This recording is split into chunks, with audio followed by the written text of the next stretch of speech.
Hello guys, எல்லாருக்கும் வணக்கம். லக்ஷம்பரங்களது சிவா பேசுகிறேன். இன்றைக்கி என்ன பார்க்க போகிறோன்னா, பாலாஜி லெமனை பற்றி பார்க்க போகிறோம். பாலாஜி லெமன் வந்து எதுக்கு யூஸ் ஆகுது, எப்படி கல்டிவேஷன் டைமு, உங்களுக்கு வந்து எவ்வளோ ஹைட்டில் கிடைக்கும், எல்லா டீட்டெயிலும் நான் இதில் சொல்கிறேன். முதல்ல பாலாஜி லெமனை பொறுத்த வரைக்கும் நல்லா ஸ்வீட்டனிங்காக இருக்கும். உங்களுக்கு வந்து நாட்டு லெமன் மாதிரி இருக்கும், பட் ஸ்வீட்டனிங்காக இருக்கும். பட் இதோட கல்டிவேஷன் டைம் பார்த்திங்கன்னா 6 to 12 months, அதாவது 6 மாதத்துலேருந்து 1 year வரைக்கும் இந்த கல்டிவேஷன் டைம் இருக்கும். ரெண்டாவது, அதுக்கப்புறம் பார்த்திங்கன்னா இதோட ஸ்பேஸிங் எப்படி நடணும் அப்படின்னு பார்த்திங்கன்னா 6 to 8 அடியில் நடலாம். நல்லா காற்றோட்டமாக இருக்கிற இடத்துல நடலாம். உங்களுக்கு நாட்டுக்காயோட கொஞ்சம் பெருசாக இருக்கும், ரொம்ப பெருசாக இருக்காது, மீடியம் சைஸில் இருக்குதுன்னு சொல்லலாம் அது. சரிங்களா? அதே மாதிரி இதோட உரங்கள் என்னென்ன இடம்லாம் பார்த்திங்கன்னா, பசுமை உரங்கள் எல்லாம் இல்லை. நீங்கள் வந்து நீங்கள் வந்து கல்டிவேஷன் நிறைய வேணும்னா நீங்கள் பசுமையாகவும் வேணும்னு சொன்னீங்கனாலும், ஒரு ஹெல்த்துக்கு யூஸாக இருக்கணும் அப்படின்னு சொன்னீங்கனாலும், உரமிடுறதுல தான் இருக்குது எல்லாமே. உரம் என்னென்ன உரம் போடுறீங்க அப்படிங்கிறதுல தான் இருக்குது எல்லாமே. நம்மள்டேருந்து வர்றது இயர்லிங் மெத்தட்லேருந்து வரும்.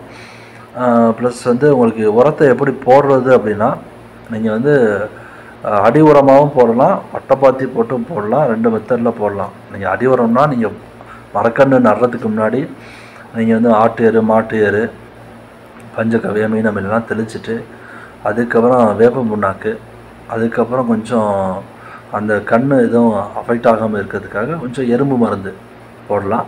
போட்டுட்டு அது மேலே நட்டுட்டு, ஆழம் என்ன சார் அப்படின்னீங்கன்னா, ஆழம் வந்து ஒரு 1.5 அடி to 1.5 அடி ஆழம், 1 அடி அகலம், இதில் நீங்கள் நடலாம். சரிங்களா?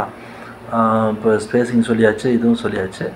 அதுக்கப்புறம் வந்து உரத்தை வட்டைப்பாத்தியில் பார்த்திங்கன்னா, நீங்கள் ஒரு 1 month ஒன்ஸு தண்ணி விட்டுட்டு, 1 month ஒன்ஸ் வந்து 2 times 3 times இனிஷியலாக வந்து தண்ணி விடணும். அதுக்கப்புறம் அந்த வட்டைப்பாத்தியில் 3 மாதத்துக்கு ஒரு தடவை வந்து உரங்கள் நீங்கள் போடணும். அது என்ன உரமாக இருந்தாலும் சரி, அஃபெக்ட் ஆகாமல் நம்ம மண்ணை பாதிக்காத அளவுக்கு நீங்கள் உரம் போட்டால் ஓகே. ஃப்ரூட்டிங் டைமில் பார்த்திங்கன்னா நல்லா திக்னஸ்ஸான ஒரு எல்லோயிஷான ஒரு கலர் வர்றப்ப அதை பார்த்துட்டு நீங்கள் அதுக்கப்புறம் நீங்கள் வந்து அந்த லெமன்ஸை பறிச்சுட்டு நீங்கள் சேல்ஸுக்கு அனுப்பலாம். சரிங்களா? அதுக்கப்புறம் உங்களுக்கு ஒரு ஏக்கருக்குன்னு பார்த்தீங்கன்னா 200லேருந்து 250 கன்று வரைக்கும் நீங்கள் நடலாம் தாராளமாக. நீங்கள் அதிகமாக வந்து ஸ்பேஸிங் வேணாம், நீங்கள் அடர் நடவு முறையில் பண்ணலான்னாலும் 300 கன்று வரைக்கும் நீங்கள் நடலாம். நம்ம வந்து ஸ்க்ரீனில் அந்த நம்ம பாலாஜி லெமன் ஃபோட்டோஸ் போட்டிருக்கோம். ப்ளஸ் வந்து எவ்வளோ வேணுனாலும் நம்ம வாட்ஸ்அப்பில் தொடர்பு கொள்ளலாம். அந்த எவ்வளோ கன்று வேணுனாலும் வாட்ஸ்அப்பில் தொடர்பு கொள்ளலாம். நம்ம சேனலோட லிங்கையும் நம்ம கொடுத்துருக்கேன். நீங்கள் அதையும் லிங்கை ஃபாலோ பண்ணி நம்ம சேனலை சப்ஸ்கிரைப் பண்ணிக்கோங்க, ஃபாலோஅப்ஸில் இருக்கேன். மேலும் நிறையா மரக்கன்றுகளை பற்றி நான் அப்டேட்ஸ் இதுக்கப்புறம் தர்றேன். நன்றி, வணக்கம். நம்மளோட இணைந்திருங்க எல்லோரும். சரிங்களா? தேங்க்ஸ்.